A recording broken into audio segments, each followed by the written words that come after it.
ምዕራፍ 2 እንግዲህ ልጄ ሆይ አንተ በክርስቶስ ኢየሱስ ባለው ጸጋ በርታ። ብዙ ሰዎች የመሰከሩለትን ከእኔም የሰማኸውን ሌሎች ደግሞ ሊያስተምሩ ለሚችሉ ለታመኑ ሰዎች አደራ ስጥ። እንደ ኢየሱስ ክርስቶስ በጎ ወታደር ሆነህ አብረህ መከራ ተቀበል። የሚዘምተው ሁሉ ለጦር ያስከተተውን ደስ ያሰኝ ዘንድ ትዳር በሚገኝበት ንግድ ራሱን አያጠላልፍም።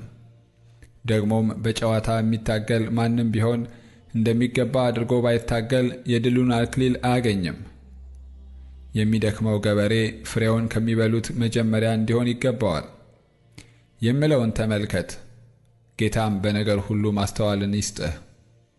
በወንጌል እንደምሰብከው ከሙታን የተነሳውን ከዳዊት ዘርም የሆነውን ኢየሱስ ክርስቶስን አስብ።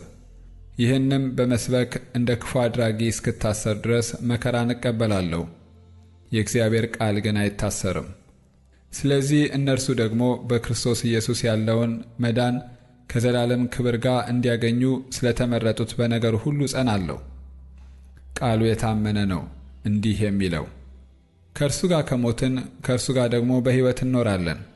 ብንጸና ከእርሱ ጋር ደግሞ እንነግሣለን። ብንክደው እርሱ ደግሞ ይክደናል። ባናምነው እርሱ የታመነ ሆኖ ይኖራል፣ ራሱን ሊክድ አይችልምና።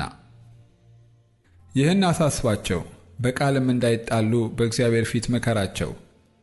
ይህ ምንም የማይረባ የሚሰሙትንም የሚያፈርስ ነውና። የእውነትን ቃል በቅንነት የሚናገር የማያሳፍርም ሠራተኛ ሆነ የተፈተነውን ራስህን ለእግዚአብሔር ልታቀርብ ትጋ። ነገር ግን ለዓለም ከሚመች ከከንቱ መለፍለፍ ራቅ።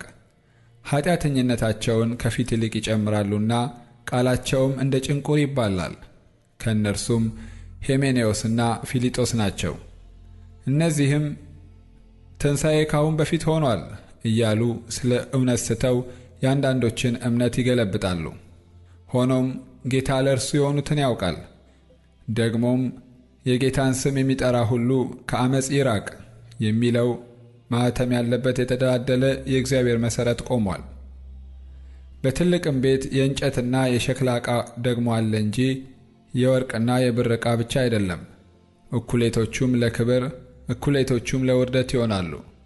እንግዲህ ማንም ራሱን ከነዚህ ቢያነጻ ለክብር የሚሆን የተቀደሰም ለጌታውም የሚጠቅም ለበጎም ሥራ ሁሉ የተዘጋጀ ዕቃ ይሆናል።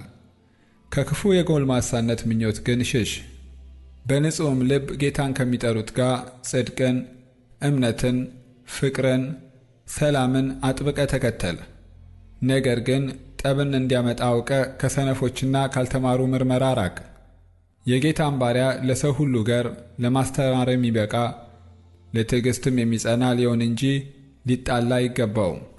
ደግሞም ምናልባት እግዚአብሔር እውነትን ያውቁ ዘንድ ንስሐ ይሰጣቸዋልና ፈቃዱን ለማድረግ በዲያብሎስ ሕያዋን ሆነው ከተያዙበት ወጥመድ ወጥተው ወደ አእምሮ ይመለሳሉ ብሎ የሚቃወሙትን በየዋህነት ይቅጣ።